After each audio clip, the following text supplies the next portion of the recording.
Mga boss, magandang araw sa inyong lahat. Welcome back ulit sa ating YouTube channel.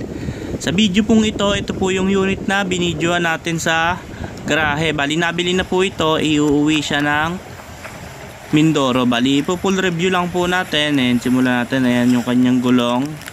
Bali, ang ginamit na differential dito is dibungo. Ayan po yung kanyang tread life ng gulong, 95% to 90%. Ayan po yung bumper niya, semi spoiler. Bali, ito po yung makina niya mga bossing. Ito kinagandahan dito sa unit na to. Ayan, sinasabi ko sa inyo, naka racing filter siya.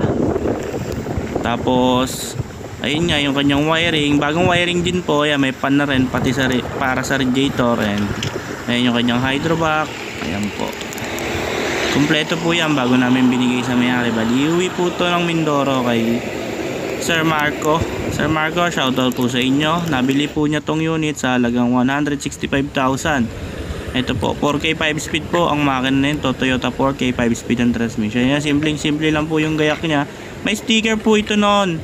Pinatanggal lang po nila. Ayaw nila na may sticker. And itinira namin yung sticker sa likod ng silver chair. Ayan po yung kanyang dashboard, stainless. Kompleto na rin po yung kanyang seat belt. Ayan po yung upuan niya mga bossing. Sobrang ganda. Ayan yung handbrake, console box, ayan yung kanyang cambio. Bali, ayan po, may top load na rin siya. Pwede po ito mga bossing sa mga nag-aaral magmaneho. Ayan, pwede nyo rin po yung alisin yung kanyang trapal sa gilid dahil removable naman. Ayan po yung gulong sa likod, tsaka yung mags.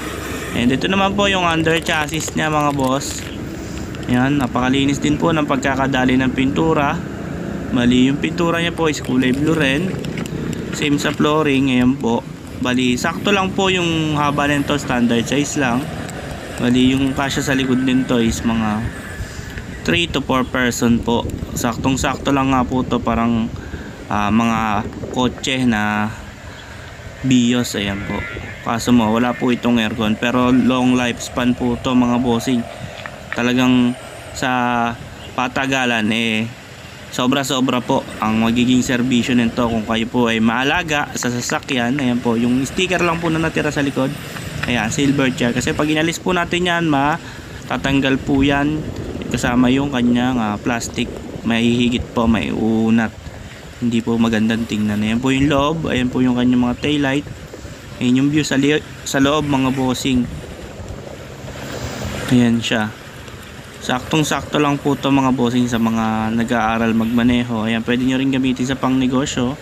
Kung kayo may maliit na bigasan, ayan po, pwede nyo sampahan sa top load. Dito naman po tayo sa driver side. Bali, ayan po yung driver side mga bossing.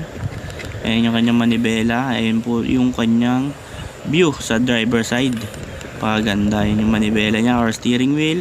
Tapos ayan yung mga switch ng mga ilaw. Yung on off is ayun po yung hazard nya. Ayan po yung kanyang gauge, pang Kia po. Tapos lahat po yan ay functional mga bossing. Yung RPM, speedometer, fuel gauge, tsaka temperature gauge, laga na po. Ayan yung handbrake nya, tsaka cambio. Bali, ito nga po yung likod or yung loob nya mga boss. Ayan, may speaker na po siya sa likod. Tapos yung kasya nga po dito ko, mga 3 to 4 person po pangkayusan dito sa unit na to. Tapos ayun nga mga boss, sa mga naghahanap po ng unit, tawag lang po kayo sa number na nasa screen para madali namin po kayong ma-reach out. Tapos ilalagay ko din yung Facebook page namin para madali nyo naman kaming makontak in case na ipapasend nyo sa amin yung mga picture na nahanap nyo na owner type view. Bali, ulitin ko po, nabili po to sa halagang 165,000. Ayan, bihira lang po yung mga ganito kamura na unit na ibinibenta natin kasi talagang minsan po ay nakakatapat tayo ng mababang puhunan ng owner type Jeep. Ayan po siya. Bali, sa mga naghahanap po, meron pa po tayong mga patapos. Ayan, may vlog pa po tayo sa susunod na video. Wala rin yung sticker, pero mas maganda po dito, mas mahaba, mas quality. Ayan po. Bali, ayun lamang po mga boss. Bago po ninyo lisanin ang video ito, nais ko po muna magpasalamat sa inyong lahat sa walang sawang pagsuporta at panunod sa aming pagbablog tungkol sa Honor Type Jeep Bali. Bago nyo po lisanin ang video ito, huwag nyo po kalimutang i-click ang subscribe button at i-on ang notification bell para lagi po kayong updated sa mga video na ilalabas namin patungkol sa Honor Type Jeep. Yun lamang po mga boss, dito ko na po puputulin. Marami pong salamat sa inyong lahat. Ingat and God bless po.